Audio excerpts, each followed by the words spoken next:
Hello, everyone. The police are coming. What a way to start. I squat it before it even starts. Welcome to New York. I don't know what out of the welcome 13 to viewers we Solana. have, they got to see that amazing intro. That was good. Well, welcome. We're back for part 2 of the Solana Developer Q&A. We have the Google form that we didn't even get to last session to talk through all of those questions. And if you have any questions, write them in the chat. And for people that weren't here last week, you guys want to introduce yourself? I guess my name is Jay Creech. I do developer relations here at Solana Foundation. My name is Jonas Hahn. I also do developer relations at the foundation. And I'm Bree, also doing developer relations at the foundation. So yeah, we have some people in the chat already. Let's see. I know we started off with a cliffhanger last week. People asking about AlpenGlow. So should we start with that? I thought there's cliffhanger about Jacob's Minecraft game. Oh yeah, also a cliffhanger with the receipt printer. So the printer hasn't come in. So I actually, let me double check. Maybe it came in this morning and I can just start doing it on stream in the background. But yeah, it didn't come in time. It had a very long order. Apparently when you order a commercial printer, it takes a while to get here. Makes sense. Yeah, it hasn't arrived yet. I got my Arduino for my BTC sign. Oh, same. But mine's downstairs. Oh, very professional. Yeah, you gotta do Nice. the professional thing. Okay. So yeah, AlpenGlow. Should we talk about it? Sure, go for it. Yeah, it's the new consensus for Solana. So basically, let's see. It was simplified to just have two components. You have a rotor and a rotor, and it basically, the rotor is just a simplified version of what turbine used to be. So they kind of ripped turbine apart into just using, like, they just like took one piece of it, right? Hold on. They changed it to like votalize it. There was the voter and rotor. Rotor is, I think, what turbine was, and then the voter is like separate for it. Yeah, then the voter is just like two-path voting system. So it enables finalization within like 80% of the validators. So the whole concept of AlpenGlow is just to improve finality for Solana. So it goes from about 13 seconds to 100 milliseconds is like the fastest. So it's 150, and just as a note for those that don't know, so the 13 seconds is more of the, so we have confirmation times on Solana, right? One of them is, there is, what is it, confirmed, there is processed, and then there's finally final, right? Final means you're like rooted, and what it means, well, ultimately, like these three confirmation times, and this is a common question, like which one do I use? Processed, you don't want to use if you want to expect it to actually be like completed and finalized. That is just super fast, like it'll finish within milliseconds. However, it's not a guarantee. Confirmed is, it basically has enough confirmation across the cluster to be likely a guarantee, highly likely. It's actually never not been finalized. No confirmed block has never not been finalized on Solana today. Now, it's not to say that it never ever will in the future, though, just as an FYI. And then finalized, it means it's like rooted to the cluster. You basically can't change it at this point. That happens after what, 31 slots afterwards. And that is roughly about 12 seconds. So what you end up having is, that's the current consensus. AlpenGlow does it a lot differently. They do this little 20 by 20 thing, or 20 plus 20 is what they say consensus, to where they have a little bit less guarantees, but they think it's good enough, and they have a proof for it too. So there's actually a proved consensus as well. And it will finalize in 150 milliseconds, which is actually incredibly incredibly fast. For those that don't know, it takes 138 milliseconds to travel around the world for light to travel around the world. So we're almost going to be blocked by the speed of light, and that's the goal, right? Speed of light is too slow. So that is your quick overview, very, very high level overview of AlpenGlow. If you're interested, there are two, actually no, there's one. Okay, there's on the blog, there's an AlpenGlow there's an AlpenGlow white paper there. It's actually been updated recently. So those that may have read it between the announcement at Accelerate and now, it has changed pretty dramatically. And then there's actually a SIMD out. I don't remember the exact SIMD number, but there's a SIMD out right now of people talking about and chatting about it. Ideally, they believe the goal still is, let's see, it's SIMD 326 for those that want to go read about it and give a talk about it. That's what exists on Solana improvement documents. And I think the goal is to try to get it out by end of year, if not early next year. But there's your quick rundown of AlpenGlow. Sorry, everyone else. Yeah, then Solana will be as fast as a normal backend, even almost. So it's really cool. Do we know like when that would be coming to production?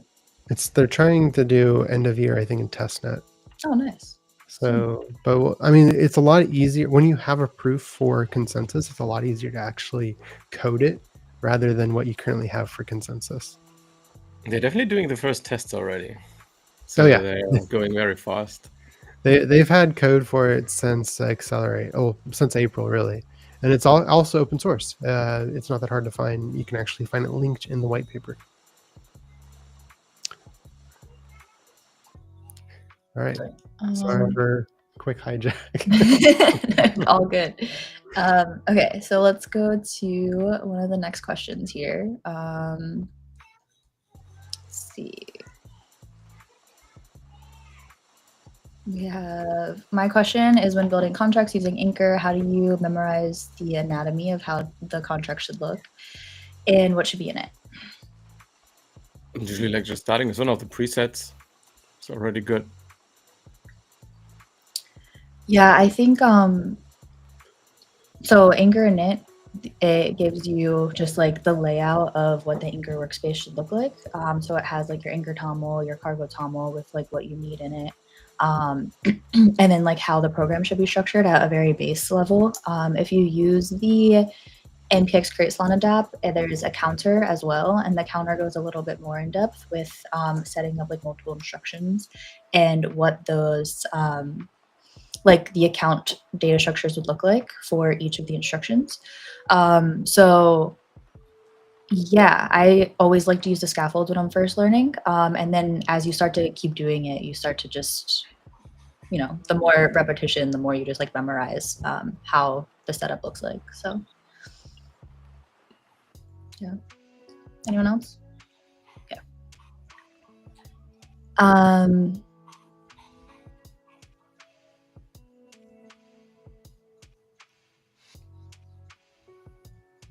Anyone facing issues with SBF tools?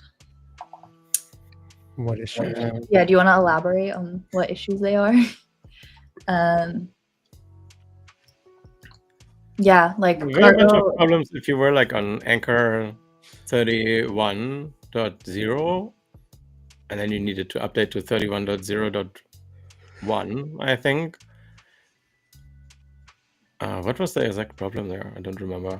It was basically because IDL was built with Nightly, and yeah, you had to update the version and then cargo clean and then build again. I don't know if that's the problem you're running into. So if you run into an issue about like proc macro 2, the thing is that proc macro 2 is basically the staging area for unstable APIs going into proc macro, and that lives in nightly Rust. For those that don't know, there's also what IDL builds, they use proc macro 2 to actually do the generation of the IDL. I don't fully understand the macro because I haven't read through it recently, but my understanding, it just uses proc macro 2 to do that, and it is being stabilized But the problem is they changed the API and they broke it, which makes sense. They can do that. It's beta API. But because Anchor depends on it, it broke everybody. So it had an upgrade. We have an update. You just push out and go forward. If you have issues still, upgrade your Rust. I think it's Rust up. How do you upgrade Rust? I forget. Just Upgrade. Rust up upgrade. Okay, cool. So yeah, just upgrade your Rust, and that should be it. Is Anka actually still using Nightly for the IDL build, or did someone fix that already? No, it's a very hard fix. I mean, it's very involved. Like it's a lot of code. I have someone that is looking at it, but it's a very hard fix. It has to be fixed before V1. Mm-hmm. Sorry, it's Rust up update, not upgrade. Got it.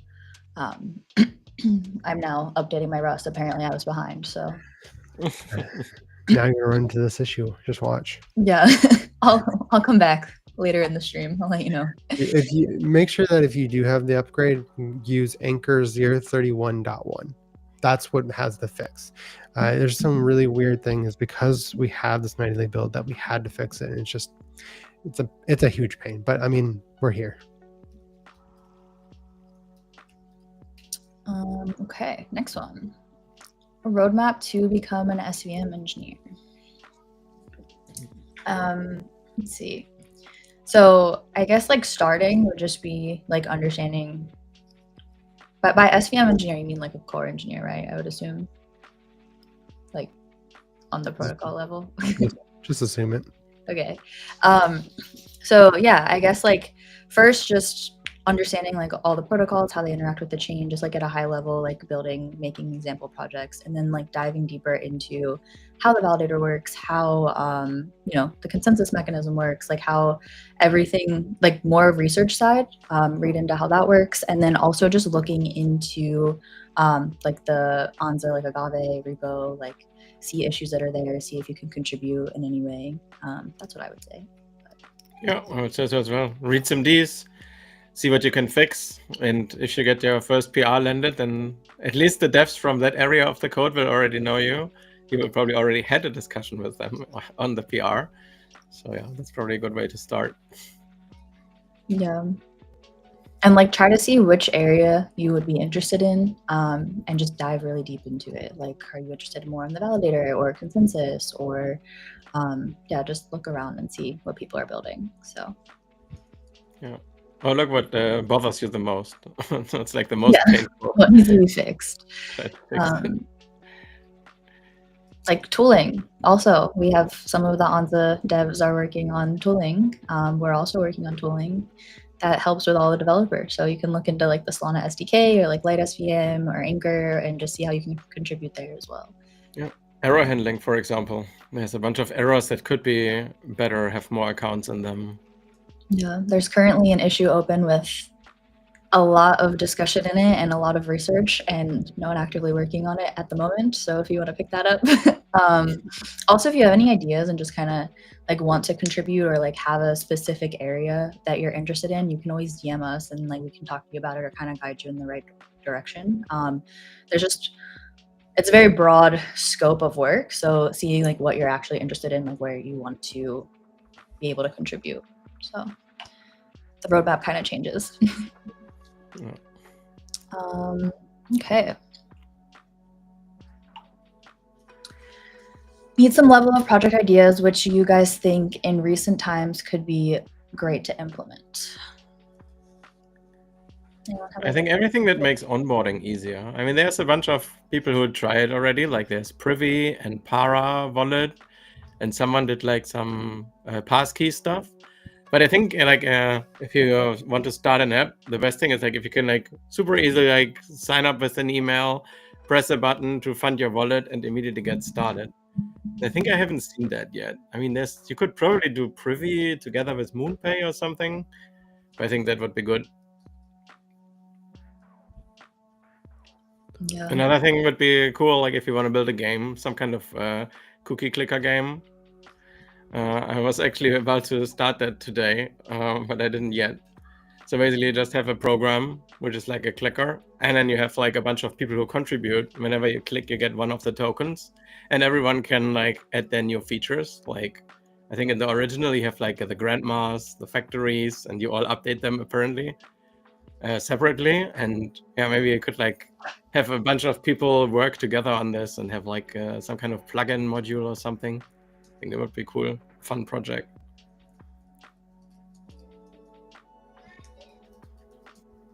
Anything else like related to hardware is also cool. Like if you want to work in Deepin, find some area where like there is something that's not completely used. Like for example, on phones, there's a project that uses the bandwidth that they currently not use and use it as a CDN. Or like the thing that Bree is currently building with like a ESP32, just tinker a bit. So it's also fun projects. And something can be really useful there, I think. Yeah, I think like too, just things that you think would be fun to build, just like tinkering around, and then like as you start building and you're hands-on with building on Solana, like it will come, you know, faster. So okay, this is a Jacob question, but when Anchor? An Anchor V2? I don't know about Anchor V2. I'm hoping, but it's not very soon. Basically, the timeline right now is we're trying to get out Anchor 0.32. 0.32 will have a lot of good improvements, but it's like I don't want to wait until 1.0 to get these improvements out, so we're going to just ship it out. And then we need to get, afterwards, we need to get 1.0 is the goal out. 1.0 will be removal of a bunch of dead code. Also, there will be a lot more tooling improvements and a few other DevX improvements on the actual Anchor interface. So that'll be great. 1.0, and then finally V2. V2 is still kind of up in the air of what that looks like. I was considering making like an Anchor community call to figure out what we need to do, but we haven't gotten there yet.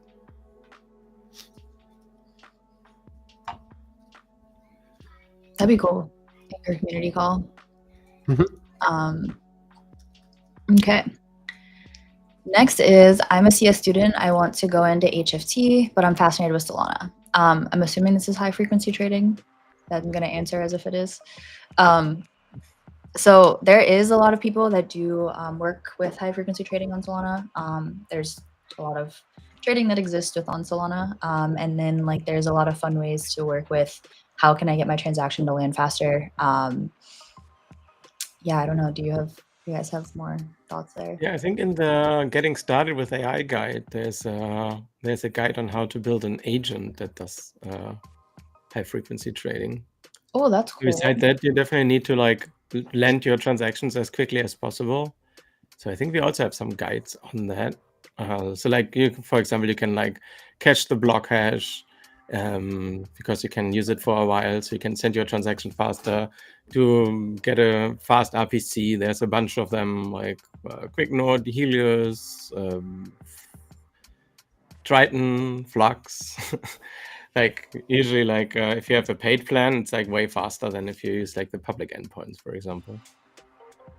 And then yeah, Rust is a good way to write it in, I think. It's pretty fast. Yeah, and it's fun because there's a lot of like customizability that you can do and just like ways to optimize your transactions. So it makes it fun. So yeah, I think you can definitely do high frequency trading with Solana and just kind of go more the blockchain route for trading. Especially now, I mean, we have stocks on Solana, so you can trade like the regular stock market on Solana as well. So yeah. Okay.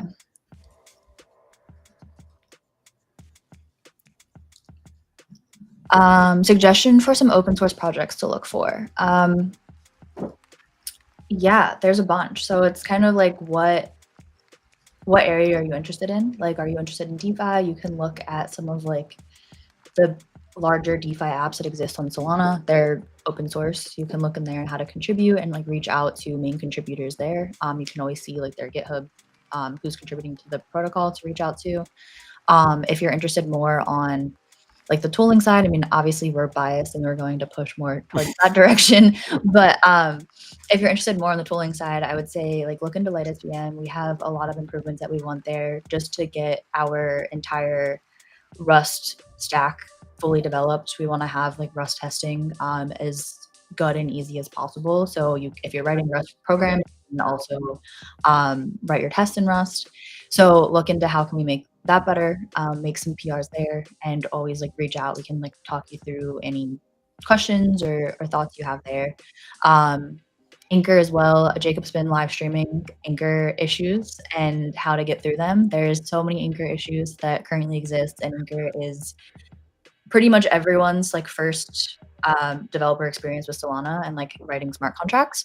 So making Anchor as good as possible is a great way to contribute. And as you're working through Anchor, you're really understanding like how smart contracts work and how they interact with the chain itself.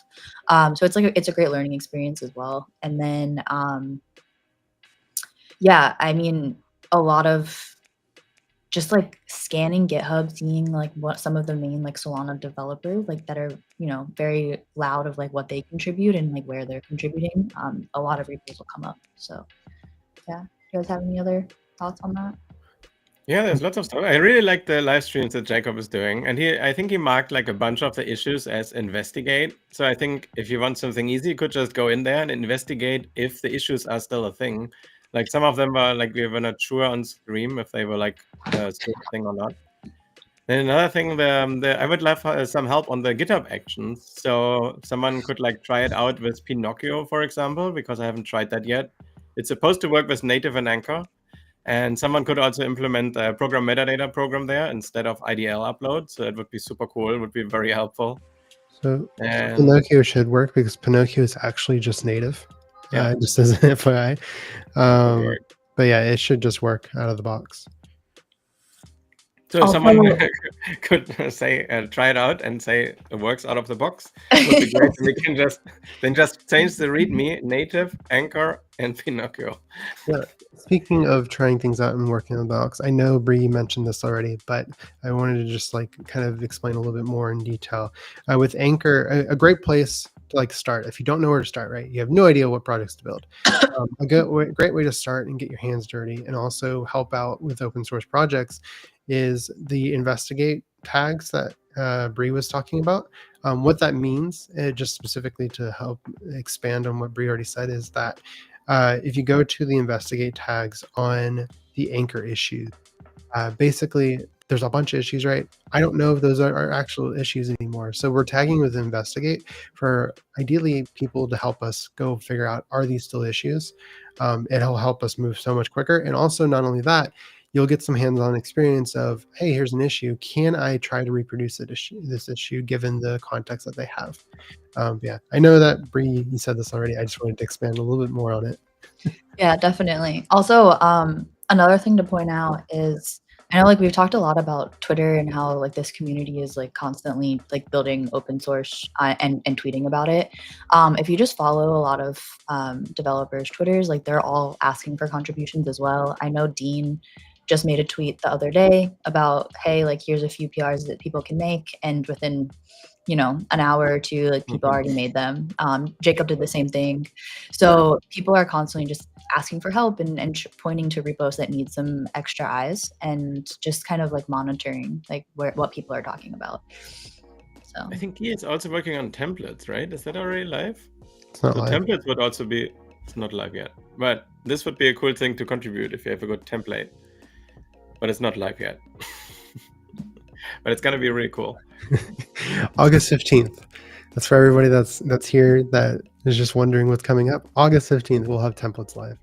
What does that mean? You'll find out. I'm excited. If you want to figure that out, you can look at it's all open source work right now. There's literally a repo called templates under Solana Foundation. You can go look at it if you really want to go look at it and try to contribute. And if you have any ideas of projects that would be good templates, you can make some issues and start some conversations there. So, okay, next one. Which area of Solana has more demand or room to grow? Smart contract development or data indexing? I would say smart contract development, because data indexing will be solved at some point by some company, but you will always have new smart contracts you can write. Oh, that's a good point. It's my I guess. But I think data indexing is probably not 100% solved yet, but there is a bunch of projects that do it. Jacob, which one would you recommend? I think you recommended one recently somewhere. Smart contract. Wait, what was the last question? For indexing. Oh, indexing carbon. Carbon, yeah. So Bree that is, one you can try. Bree is our local expert on carbon on the DevRel team. Did one Coinbase workshop. The question is like more demand. But I guess like without smart contracts, there's no demand for indexing as well, I guess. Like, I know it's a bit of a philosophical question, I guess. Chicken and egg problem. Yeah. Okay. There'll also probably be more jobs there, because like most of the projects need a smart contract developer, and there's just a few people who will solve indexing eventually, and you just run a container. Yeah, makes sense. Okay. Next one is, whenever we talk about Solana, people say that they don't want to learn Rust.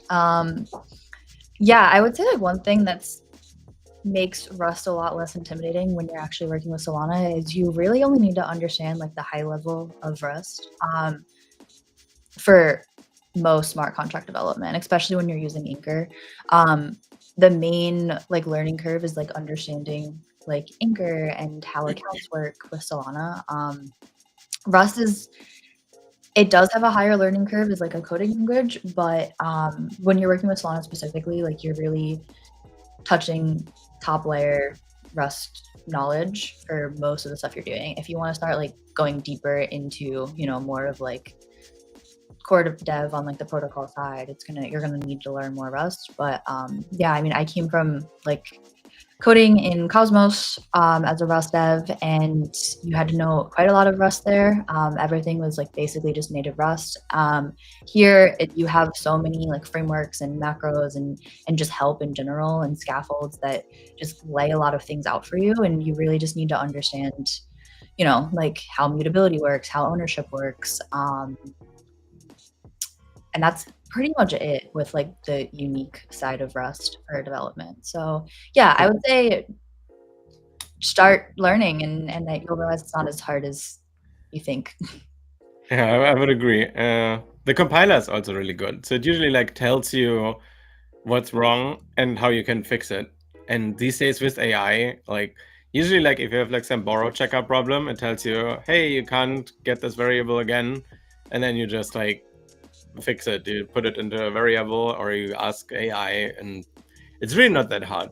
And you don't need Rust to do Solana development. Like many things you can also do in JavaScript or in C# or in Python or whatever you want.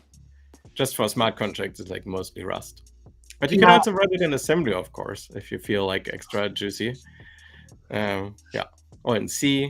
I don't know. C is still going to be maintained over the next years. It's not really maintained now. I wouldn't. Yeah, but it's possible. It is possible. It's a little bit more involved. I will say, Rust is just another programming language. Like, don't feel intimidated. And not only that, Solana Rust is like Rust Lite. Like, it's not that hard. It does no multi-threading. Like, that's what everybody hates about Rust is like Tokyo and using multi-threading. You don't have to do any of that with Solana programming. So like, don't worry about it. Just try it out. Yeah, and like Jonah said, you don't have to write that much Rust. I feel like ever since I've come to Solana, I've been writing a lot of TypeScript code, which is not really my expertise here, but there's a lot of TypeScript. So you can get by without like being real deep into Rust. So yeah, I personally find TypeScript worse than Rust, to be honest. Me too. Yeah. You need more Rust stuff. It feels easier, like TypeScript, but then I don't know, it gets worse after a while, I think. I agree. You can just do way more errors in TypeScript, I have the feeling. And Rust is like very strict. If it compiles, usually like you're pretty good. Yeah, if it compiles, you're done. Like everything's good. Yeah, almost. Okay, hey, I'm building a mobile app, but I'm getting an error in Solflare. when I try to transfer Sol to a PDA that is a system program. What? So, okay, guys, live debugging, ready, go. There's a lot of every I was you just need to clarify what a PDA is maybe first. So like a PDA can't be a system program. Yeah, it does sound there's some misunderstanding of PDAs and system programs and transferring Sol and maybe simulation too. we can get through that. I think that we would actually need a little bit more information than what's in this comment. I mean, maybe Solflare actually has a warning if you transfer to a PDA instead of a system program account. That might be the problem. I mean, you can do a check theoretically if you do a transfer that you can only transfer it to a system account and not a PDA. So maybe Solflare gives a warning there in the simulation. Maybe you can just skip that. But maybe you're also doing something wrong and you don't really want to transfer it to a PDA. So I'm not quite sure. I would suggest take the code snippet that you're testing out right now and put it on Solana Stack Exchange. And that way we can have like a conversation over there and actually see the code.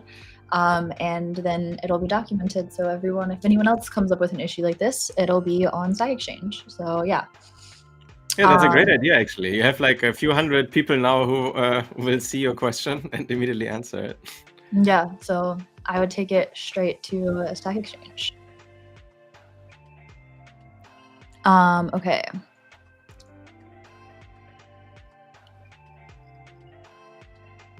So yeah, we're reading questions. Yes. Yeah, it's because we're kind of behind now.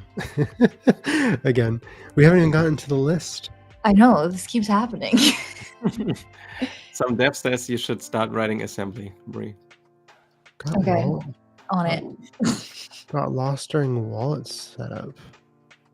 Go to like Phantom or Backpack. They have great wallet setup tutorials.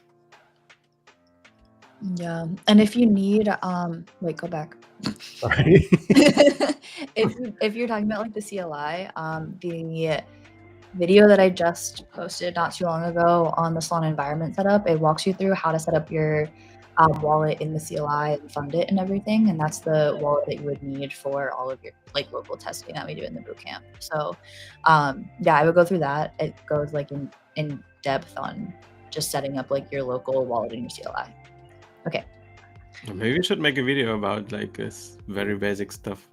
Yeah, like it's there. Setting up a wallet. Well, not like a wallet extension, but the wallet, like when you type in Solana address, that wallet. Oh, so he's talking about the CLI wallet? I mean, I would assume so because that's what we're using all of the bootcamp. I don't think we're using a wallet extension anywhere, except for like when we're testing out the UI at the very end. Yeah, I mean, it's pretty much like Solana keygen new. Yeah, and then you fund it like Solana airdrop. Yeah. And then, yeah. Okay. We should probably do something with like setting up like wallet extensions though. I don't think that's our job. Oh, it's not? Okay. We'll do that. Yeah. The wallet extension should be making those videos, and they should be proliferating those videos, and we should be able to link to those videos. And part of us is also to go like kind of like point them in the right direction, like, hey, you should do this, and then move on with life. Yeah. And if your favorite wallet doesn't have a good video, ping them now. Yeah, go on Twitter and just like tag. I think so these are the people you tag, right? For Phantom, tag Brian Frail. Be like, Brian Frail, where's my video about wallet setup? Come on, dude. For Backpack, just tag Armani. He's great. He'll do it. For Solflare, tag Vidor. I'm sure he'll love it. So like, enjoy, go forward, and get your favorite wallet set up. Yeah, Armani is actually always really trying to improve their wallet. Like recently, I complained that I couldn't see tokens locally, And then he wrote me and wrote like some of his devs, and you can actually see your tokens locally when you do local development in Backpack. You just need to ngrok the URL. So just ngrok and then your local validator, and then put that as a custom URL in Backpack. And then the whole API also works with your local validator. I didn't know that. That's pretty cool. It should be made easier though. That sounds like too many steps. Yeah, I mean, they need to somehow, like, your local validator isn't public, right? And yeah, I don't know. I think, and like, none of the wallets probably use the RPC anymore. They all have their APIs. Yeah, they have the indexer. I didn't know that you could do that with Backpack. That's pretty cool. I haven't tried in the other ones, but I guess not. Or... The rest of them don't allow it. I know that. Which makes Backpack the best developer wallet. You heard it here first. Okay, what's the difference between Steel and Pinocchio? Is Steel being actively developed? I'm not sure. Pinocchio for sure is. Like, Anza devs are working on it. Who built Steel? I forgot. Hard Hat Chad. Oh. Yeah. Is he here? He's not here. He last updated Steel 2 weeks ago, so it looks like it's still active development. But I also don't think it's not going to be as good as Pinocchio. Well, okay, Steel's a framework, Pinocchio is not a framework, so those are two very different things, right? Steel being a framework, it has a lot of good helpers and it makes it slightly easier to develop. Or I would say it's mostly just native plus helpers. Pinocchio is literally just an entry point. It's not a framework. It's just you're building native with a different entry point. Yeah, so do your thing. Yeah, and if you feel like strongly and like Steel, like you can also contribute. It's all open source. And yeah, I heard a lot of good stuff about Steel, but not so much recently. So maybe they are looking for contributors. Okay, I don't really know what this question means, so anyone else? Can a hybrid PQC wallet with Ethereum signatures and quantum VRF align with Solana 21st? Of course. Did you see the new roadmap, the new Solana roadmap? It has also a bunch of these abbreviations in it. Yeah, if you want to see the Solana roadmap, just go to solanaroadmap.com. I believe that's what the thing I might be sending. Just IBRL. You're not supposed to tell people that. There we go. Yeah, solanaroadmap.com. You will see the roadmap. Thankfully, if you think that what you stated is part of that roadmap, then yeah, go for it. I will say though, Solana is already quantum resistant up to a certain amount of bits. I think it's like what, I don't remember actually top of my head. I'm not going to say something wrong. But as transaction size gets increased, hopefully later this year, we will be the most quantum resistant chain out there. So yeah, there you go. Heard it here first. I'm hopefully not saying anything wrong, but we'll see. Perfect. Okay. I have some DMs I need to get to. I will get to that right after this live stream. Up next. Web3 was supposed to have a barrier to entry for devs. All I see now is companies only hiring for senior roles with tons of experience. So I think we talked about this last stream, how like senior is kind of ambiguous in this space, just because if you think about it, Solana is only, a few years old. You can only be a dev for so long in Solana. So a very, very senior dev that actually built Solana has probably only been building on Solana for 5 years. So you can become like a senior dev with, pretty fast if you just go very deep into Solana development and, try to like find a niche and learn as quickly as possible. So yeah, I think the term like senior roles is just like how deep are you in the ecosystem, not like how long have you been developing for, I would say. I don't know. Do you guys have any thoughts there?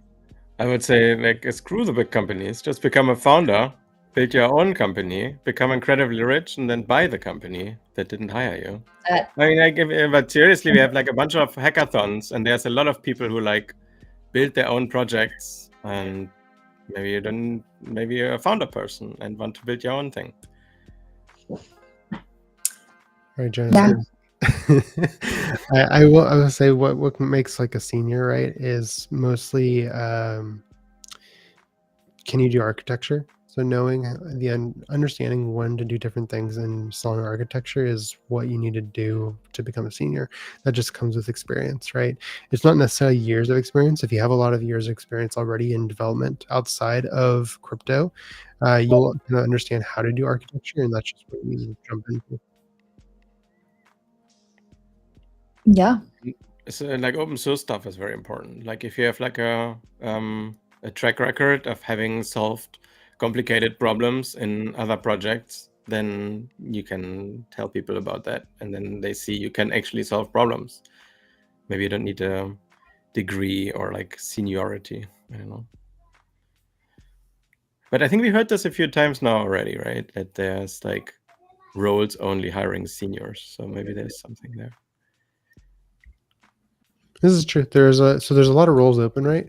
Everybody's looking for their unicorns though. They're senior developers, and there's only not so many people that are senior developers in the Solana ecosystem. Now, I will say our ecosystem is more senior than most other ecosystems, but there is still a lot to work on, basically.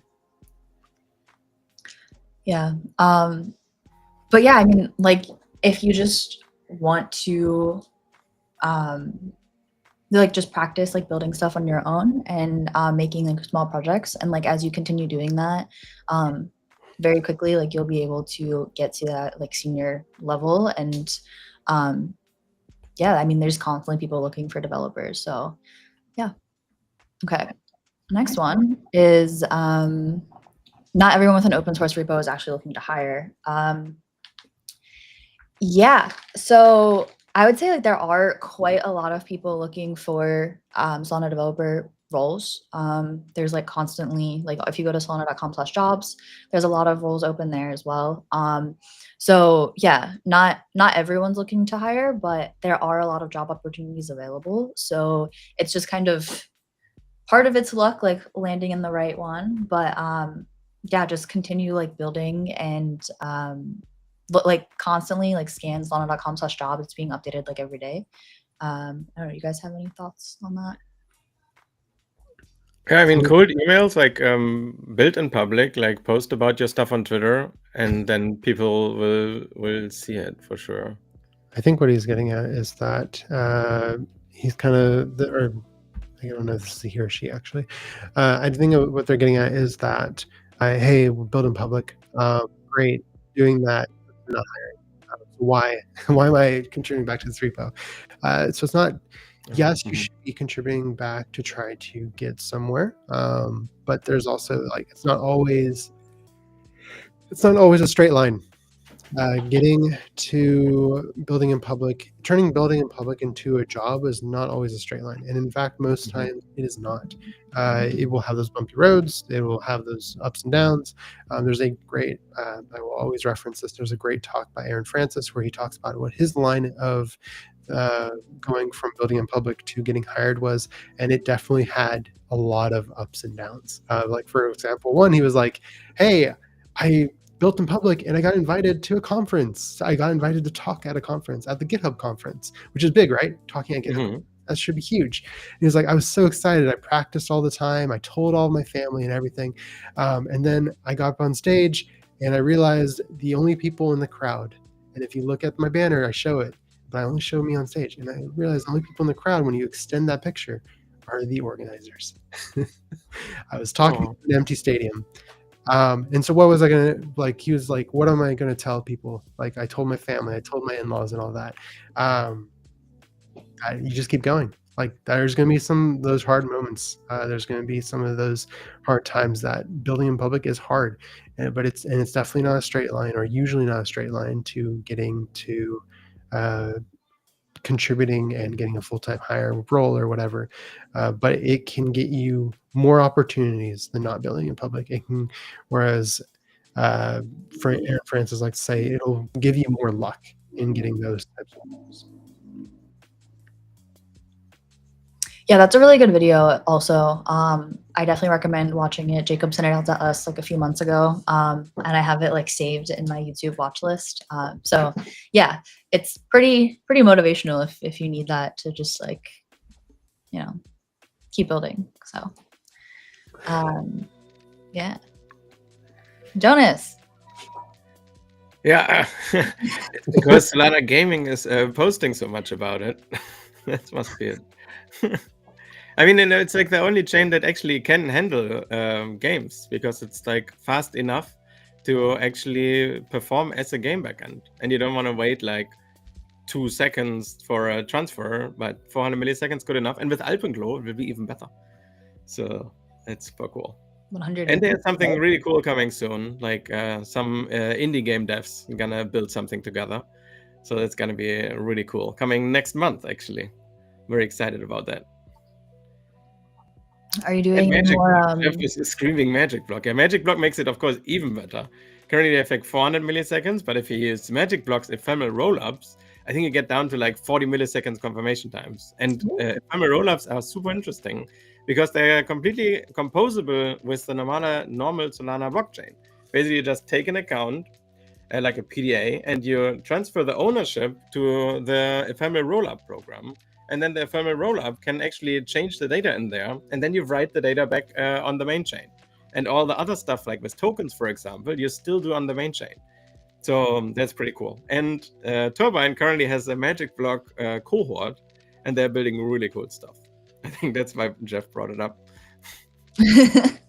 We should have like a resource somewhere of just all the cool like tech like innovation that's happening on Solana, because I feel like it's not super apparent when you're new to the ecosystem. Yeah, like ephemeral rollups are really cool. There's a lot of stuff being built that's really cool. We should do that somewhere.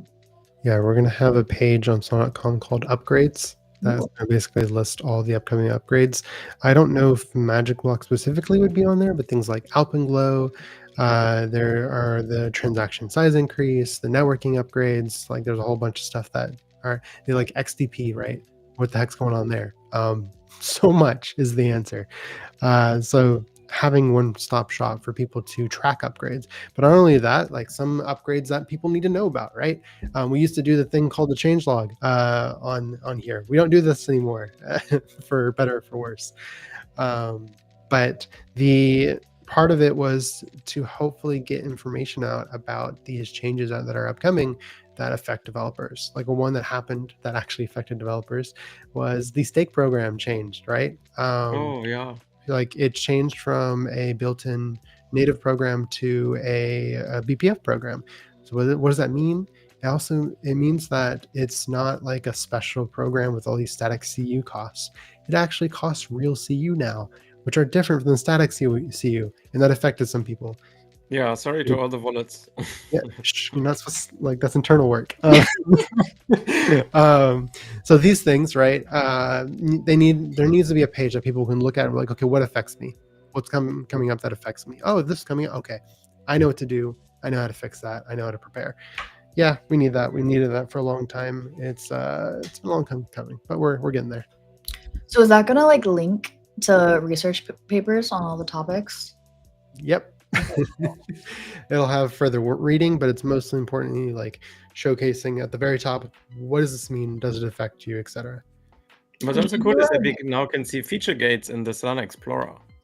So you can see what's coming there.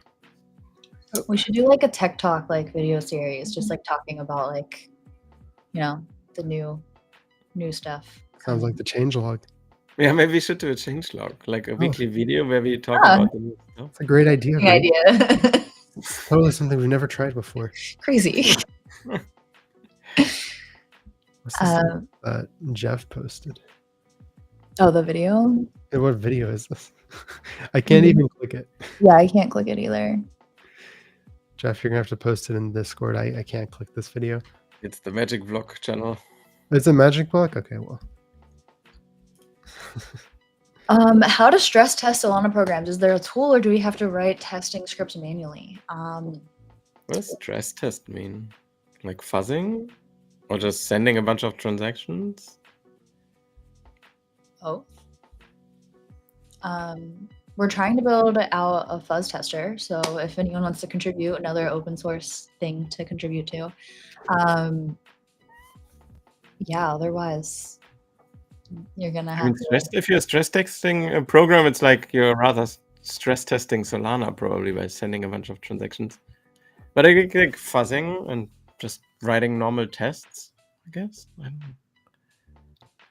Yeah, so like as of now, we don't have a fully working fuzz tester. So you do have to write all of your testing manually. We're currently trying to improve LightSVM to make it a little bit easier to use, especially with like Inker programs. But LightSVM is a great way to like write tasks. So is Mollusk. Yeah, still building out like a proper like testing framework at the moment, but yeah, it is pretty manual currently. There's a test coverage tool though that they recently posted about on Twitter. I think it's from LimeChain, right? LimeChain. So give that a try and give them feedback. I tried it last week and it works. So it's pretty cool actually. Like you basically run it and it checks like which of the parts of your Anchor program are tested, and then it starts up a local web server and shows you in green which lines are tested and which ones are not. So if you want to have like 100% test coverage, if that is your stress test, then you can use that tool for that. Pretty nice.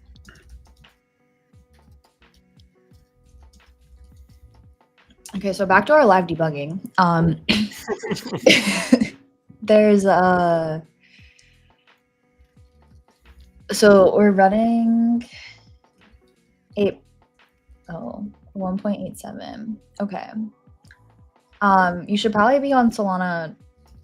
What is my Solana version? Let's see. I forgot what the original problem was. Was it like the Soulflare sending simulation? No, this was a different one. It was just the SBF issues. Yeah, if you're using Anchor 31.1, which you should be, your Solana version should be 2.1 or higher.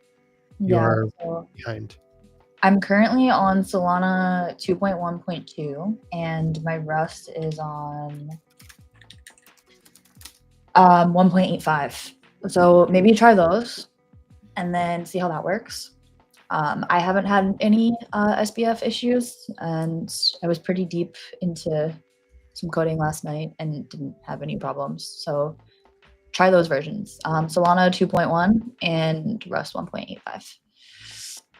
I also surprisingly didn't have any problems in the recent time. So if you all have problems and we just don't know about it, please like post about it, open issues, post them on Stack Exchange, ping us on Twitter.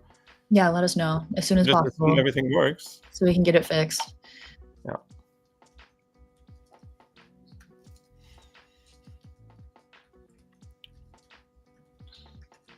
Oh, someone was fixing the program stress testing, right? Cool. So back to the stress testing question. Looks like we have a solution. So check out this GitHub. I'll leave it up for a second if you want to like screenshot the link here. I'm not sure what it's supposed to do though. Is it like just to waste CUs until the block is full? Is it so we get to 60 million instead of 59,900,000? I'm not sure. Transaction gen. Fill up blocks. Maybe you can elaborate like what is this supposed to achieve? Yeah, because I'm not sure. I think one thing that Dean recently did is like he wrote a little assembly plugin that you can put in your programs to fill out all the CU to the maximum or something. Very useful. Because I think there was something that transactions land better if you use all your CU or something. Not sure anymore. Half solution. We used it on the test cluster to fill up block. They were empty. Okay. So like if you're on a test cluster, if you're on your own chain, or you mean the local validator? I'm not sure. Okay. Maybe if you want on DevNet to see how the fees go up if the blocks are full or something like that. I'm still not 100% sure. Okay, so we're through all of the questions in the chat, and I want to get to like at least one question from the form. So here is, okay, I can't paste all of it, so we're gonna do half and half. I just lost my decoration. Oh no, get it back. Okay, so here's one of the questions from the Google form. Is Anchor enough to write production-grade programs, or should I invest in, oh, nice, Pinocchio or Lattice VM, and will Anchor be getting more efficient? So yes, Anchor is enough to write production programs. There are quite a lot of protocols that if you are like actively using Solana, you've probably used like Drift and Margin. They're currently using Anchor smart contracts. Jupiter was on Anchor, and then as it started to get more usage, they rewrote to be with Pinocchio, right? I believe they're on Pinocchio now. So yes, Anchor can work for production code. The only thing is in the future, as you start to get more adoption, it might be better to switch over to Pinocchio just to help with your compute and just make it more efficient. And yeah, Lattice VM is more of just a testing library. So it's like a lightweight library for writing tests. It's not really going to affect your programs on chain in production. So really, like if you want to start like writing a protocol in Anchor, deploy it to production, like that's perfectly fine. And then you can always upgrade later to use Pinocchio if you do want to, you know, increase your efficiency. And then will Anchor be getting more efficient? So yes, Anchor is actively being developed. We have Anchor v2, which is currently being planned. Jacob mentioned earlier in this call, if you missed it, that he's looking to do a community call to look to discuss Anchor v2. And yeah, that's going to probably use Pinocchio. So you'll be using zero copy deserialization rather than Borth deserialization, which Anchor is currently using just to like increase efficiency. So yeah, a lot of development happening there. Yeah, I would definitely recommend Anchor over Pinocchio at the moment because it might be more efficient, but most of the time you don't really care about the CUs your program is using, and you will have way more security problems if you write in Pinocchio, especially if you're new. And Pinocchio is also still pretty new. I don't know if it's already recommended for usage, but it might be soon. But I would recommend Anchor, especially now with all the cool improvements that going into Anchor soon. Yeah, definitely. And like it works perfectly fine in production code. There's like a lot of protocols that prove that. So yeah, it's never too late to update your smart contracts later in the future and to make it more efficient with CU if you need to. Yeah, if you use Pinocchio, then definitely make sure that you spend some extra time for securing your program, like checking all the accounts and all that stuff. And then here is the second part of that question. And it is, I'm also joining Solana Turbine. Which part should I focus my study on to contribute to Solana improvement? I mentioned earlier, like we are kind of biased here, but like we do want to see just the devs on Solana increase because, I mean, really, if you have more developers on Solana, you're going to have more products, you're going to have just like a better ecosystem in general. They're going to continuously like be building and innovating. So like, how can we do that? Well, we can make the developer experience better by like working on Solana tooling and just like making things more efficient there. So I think that would be a great area to work on. Like as you're building things on Solana, find out like what annoys you and like how can you fix it. But that's my thoughts. What do you guys think? Same. Cool. You're doing great, Bree. Okay, well, we've hit all of the questions in the chat. We hit one on the Google form and we're at an hour. So do we want to talk about more on the Google form or come back next week? What are your thoughts? We talked about one on the Google form. One out of the 70 that are here. So where's the dog? Last week we had a dog. She's asleep on the couch. And I still would like to see actually the Minecraft that Jacob built last week. Yeah, what's the status there? It didn't work. Remember we tried it on stream. It didn't work. Oh. Well, you had a week. It should be done by now. Exactly. What did you achieve last week? What did I Come on. Have you seen my live streams? Have you seen all the nonsense that I've been posting on Twitter as well? It's about anger. Ugh. It wasn't Minecraft. So It was Minecraft, though. It wasn't Like, Minecraft. Maybe I should have pushed out my Minecraft program example and been like, here you go.